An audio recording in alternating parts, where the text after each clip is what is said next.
to the channel, Motorion is here again. At ngayon is ipa-vlog natin sa wakas ang bagong release na CF Moto 450 SR na merong SRP na 299,900 pesos. At ang kinaga nito guys is tunog cross spring. So malalaman mamaya kung bakit yun ang tunog. So let's go! Bye.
So dito tayo sa labas ng Motostrada sa likod.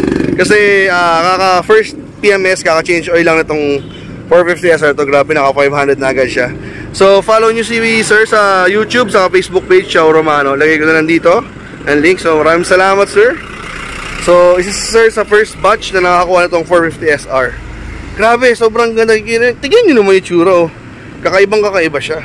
So ito nga pala isa sa pinakamalakas sa 450cc. So sa CF Moto 450 SR is meron 450cc liquid cooled, fuel injected, parallel twin, 8 valves. Meron siyang 270 degrees crankshaft. ABS na siya, harap likod, Brembo caliper, sobrang lupit. Then yan, naka-slider na siya, aftermarket na yan. Then aftermarket na rin itong pipe, kaya maririnig nyo ulit mamaya ito pag tinest drive natin. Pero sa buong itong video is makita nyo na to. Then meron siyang 14 liters fuel tank capacity, TFT display, all LED lights niya guys. Tapos yung signal lights niya is na side mirror na. Then yun yung visor niya, malit lang. Pero meron na sa aftermarket sa Shopee, meron ng visor niya medyo malaki. So ang kulay na to is yung white, black, blue. Yan. Sobrang ganda. Then syempre meron dito ang Modena 40. So yung sabihin ng 40 na Modena 40, yung nag-design nung motor na to. Sa mga mahilig mag-tail tidy, unlike sa 300 SR guys, is natatanggal na siya ng buo. No? Yun yung good news yan.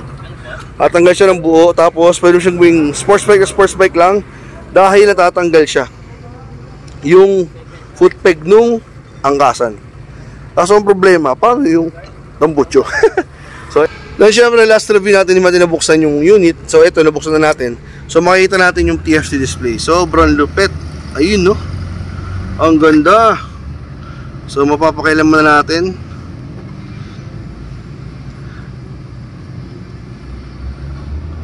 Ayun. So, ito yung pindutan niya guys. Ayan. So, check natin. Meron siyang vehicle information. So, pwede may connect Bluetooth. May GPS siya. So, kailangan may CF Moto app ka sa cellphone mo. Pero wala pa kasi. Baka by next month pa yung navigation app nila para sa program sa motor na to. Then, meron siya. Pwede ka rin mag-music. Makikita mo yung music dito. Ang lupit. Pag naka-Bluetooth ka. Then, settings. Ayan. So, yun. Hindi natin papakilaman kasi baka kung ano pa magawa natin. And dito meron siyang temperature, then yung fuel gauge niya. Balik natin sa ay mali. So ito yung pagpipilian nga pala guys kung ano yung gusto mo, Concision or Classic. Yan. So naka-on ata siya sa Classic. So balik na natin. Balik. Yan. So naka-Concision na siya. So dito yung temperature niya. Ayun no, ganda ng motor na yun. Grabe, ano motor yun, Dok? GT. So yung sa panel, makita mo dyan yung lights nya, yung signal lights magkabila, then check engine, ABS, then temperature, yung settings sa menu, dito mo magagamit yan. Then trip 1, trip 2, temperature sa labas, ito sa engine to eh. Then clock, naka 24 hours pa. Then neutral, dito yung gear indicator, info, ayan yung makikita. Then fuel indicator, tapos yung engine oil, then temperature din dito kapag overheat na, tapos high beam. Then at syempre ito yung speedometer, din tachometer. Yan, so yan siya guys. Ang ganda nung ano, ang ganda ng TFT display, sobrang advanced, sobrang premium nung dating. So okay guys, sasakyan natin, pakita ko sa inyo, 5'8" yung height ko, 450 SR, may 168 kg na bigat at 795 mm na seat height. So ayan siya guys, tiptoe, pareho pa, tiptoe. Then yung ano niya, pag inandar mo na siya, ganito sitting position. So may pagka-aggressive na rin siya, parang 300 SR din. So magaan din siya, parang 300 SR. Kasi it's 168 kilos lang. A few moments later. Ayan, so thank God matetest drive natin to si 450 SR. Sobrang ganda.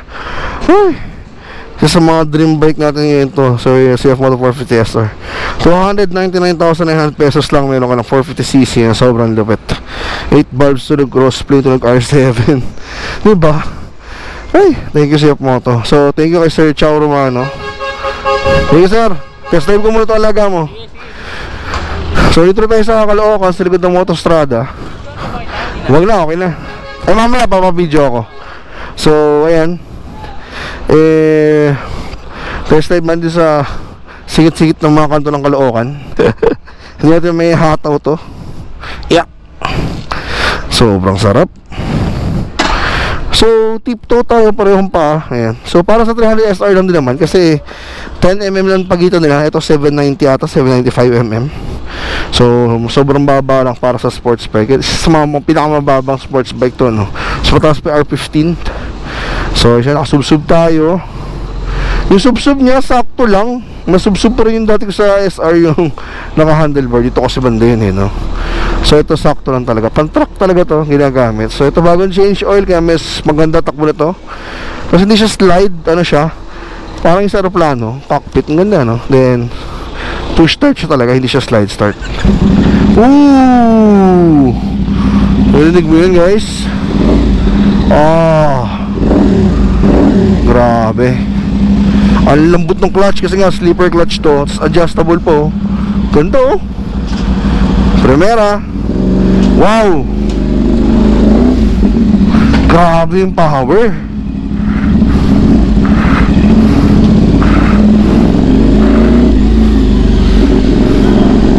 Grabe. Ang lakas ng power niya guys, swear.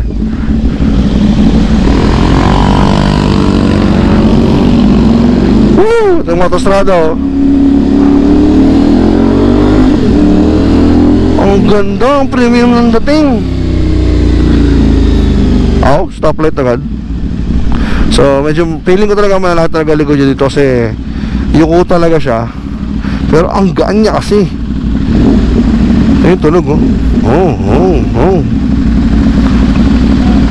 Ang ganda. Wala akong masabi. So ngayon guys is open na sila for reservation para sa second batch.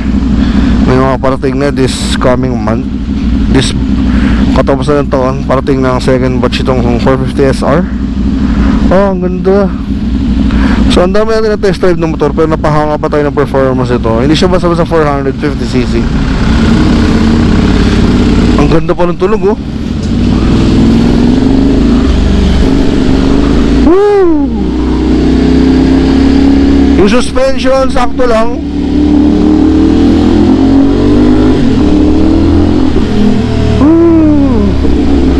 Dito sa ano siya, dito guys, ano nga, quick shift auto blip pa. Gagamit ka pa rin ng clutch. Sleeper clutch lang siya para hindi lang maglaki yung gulong mo, pala ano yung gearings mo.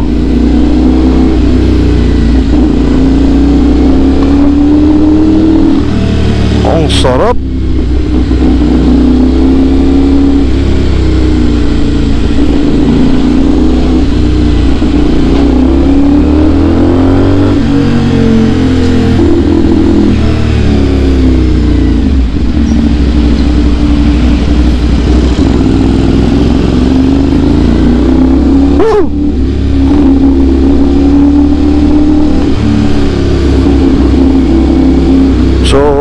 Ramdam mo talaga pagiging sports bike niya, no? Ang ganda eh.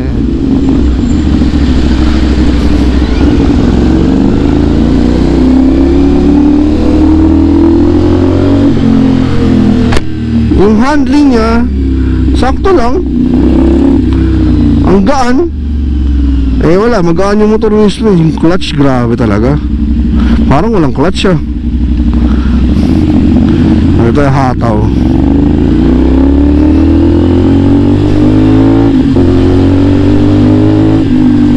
Ang sarap.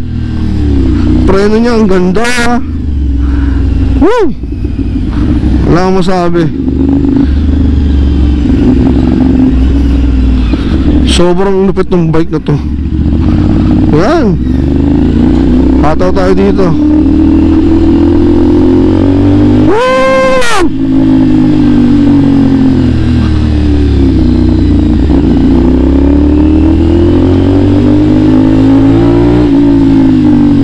Grabe, sobrang head turner ng bike na to.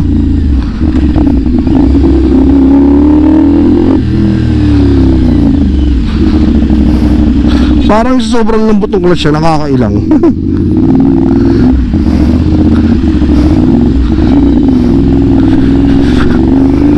Dahan-dahan lang po, hindi po akin tong motor. Ganda. Woo! Ayun, so medyo stiff yung shock sa likod. Normal naman yun sa sports bike na stiff yung likod kasi nga pang truck din kasi ito eh. Madalas naman tayo sa sports bike hindi matalbog kasi pag matalbog kapag binenking mo, delikado yun, di ba? Share ko lang. Pero ito, wala akong masabi. Ganda. Ang ganda. Woo!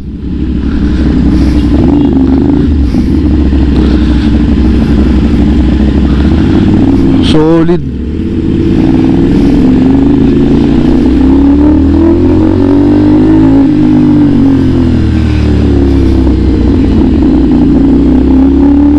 Sabi nga pala nila, top speed daw ito ng ano 200 plus. Grabe, no? Pero ramdam mo naman kasi yung torque pa lang nyo hindi patay eh. Kasi ako nakatesting ako na CBR 500, patay yung torque. Ito hindi. Buhay na buhay.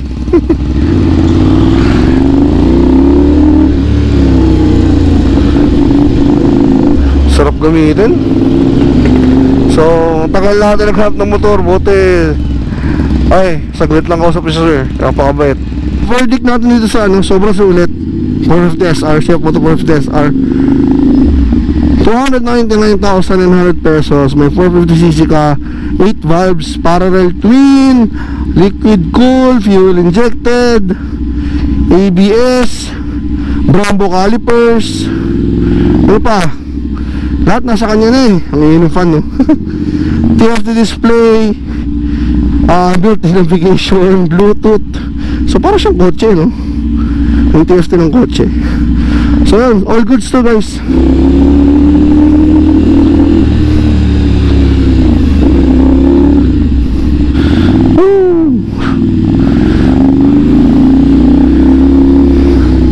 So sana yung side mirror hindi ko ito buka kasi hindi siya pwede isingit. Ang hirap niya isingit pag ganyan, yung buka.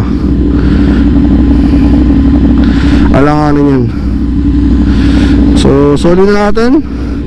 So yun guys, maraming salamat sa panonood. At sana nagustuhan nyo review natin dito. Medyo nagmamadali tayo kasi nakakahiya sa may-ari. Siningit lang natin yung oras niya. Ayan. So CF Moto 450 SR, sobrang sulit mo. Sulit ang pera mo dito. Balik na natin. Nagpapalaybay pa tayo eh.